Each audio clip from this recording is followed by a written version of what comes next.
treatment and machines Right. and chemicals and big Right. pharma, and the oncologists are going down the tubes. Going down the tubes. Okay, so okay. And they don't want to lose any money they're ever. losing their own family members and Right. their own lives. Right. In the I don't know, is this capitalist greed? I don't know what this is. We could talk about this another time. I Right, don't know right, what right, it is, right. but it's horrifying. Okay, I wanted me. to understand that first as to how he was developing this product that goes into the Sally human Jesse body. Raphael had him on her show in the Right. 70s or 80s. Uh-huh.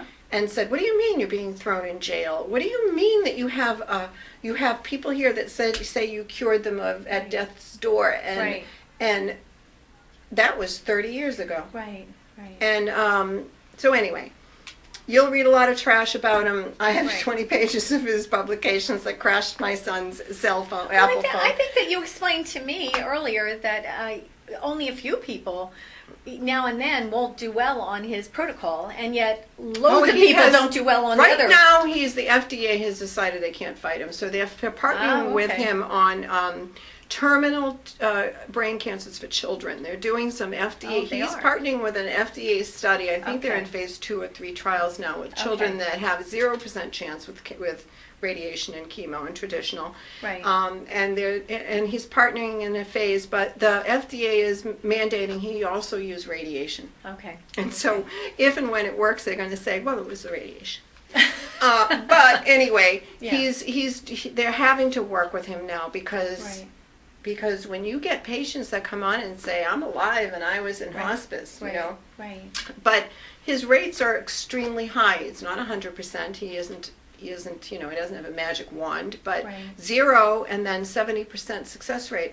And head and neck cancers are some of the hardest ones. Now, you didn't tell us that much about Sally's cancer. Could you tell us a little bit more It's a about head what's and going neck on? cancer, and, Uh-huh. and it's originated in her tongue, and it's been spreading despite massive doses of radiation and Right. some chemo involved, and they cannot control it. So Right. they call her 1 in a million, the traditional oncologists, and they Sad. say, "We can take out your whole tongue, but we don't want to do that. We can blast you with chemo, but it probably won't work." Yeah. That's kind of how they talk to you when we don't have anything. We don't have any Right. statistics on you. But do they ever say, look for alternatives? No. No, They no, can't. they never can't. They would be suggest it. blackballed. They would be out of Same business. problems I run into in the memory loss area, so it's very similar. Yes. Exactly. Yeah. So it's one of the worst cancers to treat, head and Yeah. neck cancers. Although I have a friend that responded to traditional and is 3 years out Right. from it, and she responded. But when you don't respond from the start, Sally was diagnosed in May, and when you Yeah. don't respond from the start, you Right. never respond to the conventional. So you conventional. have to start looking elsewhere. Yeah. Yeah. So I can't. I know a place to send her. I've got a fundraiser going. Just Right. imagine if all of you took out of your pocket what you could afford. Yeah. So To many help. listeners here, and Right. sent to this fund. Right. She could really live, and we'll keep you updated on that. Right. And she'll come back and tell us more about what happens to And her we in the may future. have Sally Yeah. come back in 6 Yeah, months may bring and Sally thank you back. and say Yes, I'm yes. in remission and so forth. Absolutely. With regard to what happened to me, is I had Yeah. breast cancer, and Right. let me just say for all of you that have any cancer, it's not an individual thing.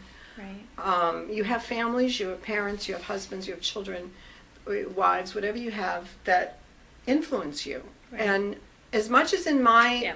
understanding and gut feeling, I didn't want to do chemotherapy, Mm-hmm. I acquiesced, and I can blame this on no one but myself, Right. and I regret having done it.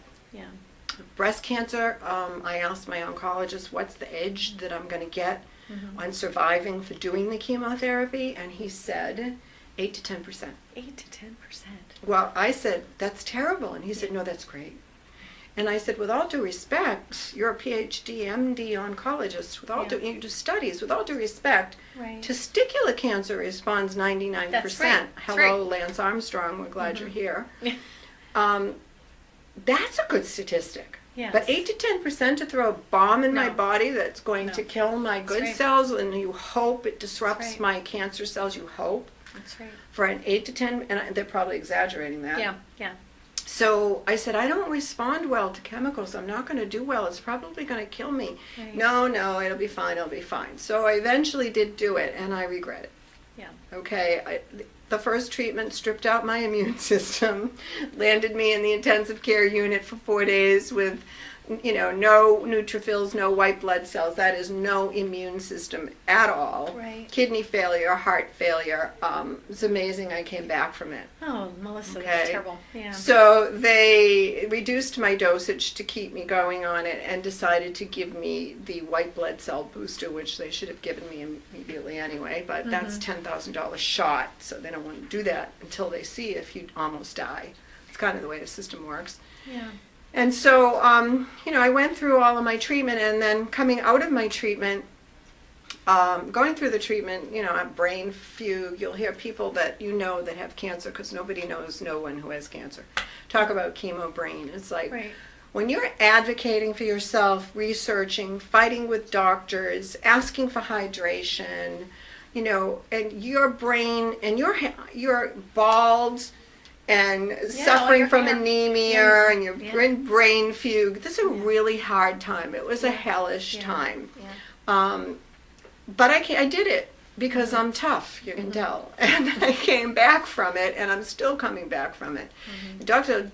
Joyce's memory loss supplement, Promemlo, really helps because it's phosphatidylserine and choline, and it's a phosphocol delivery, bypasses your stomach, goes straight to your bloodstream and liver, and if you take any vitamins, take it with that product so it gets on the train of the delivery system. And it really does, it did help me. When I was being faithful, I'm not a disciplined person, so I had like 50 supplements all over my table. And that's right. People do. When they're like you, they're trying to do something natural. Spending all this money, just looking to see what will help. And then finally there would be days where I would say, I'm not taking anything. I'm sick of swallowing pills. And then not to mention what was in my refrigerator. Yes.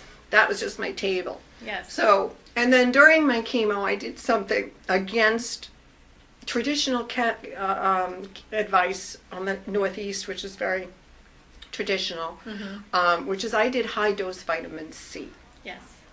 There's a study at Kansas University Medical Center and some other real, traditional hospitals where they're actually infusing high-dose vitamin C into breast cancer and ovarian cancer patients and then wheeling them straight into the chemo room.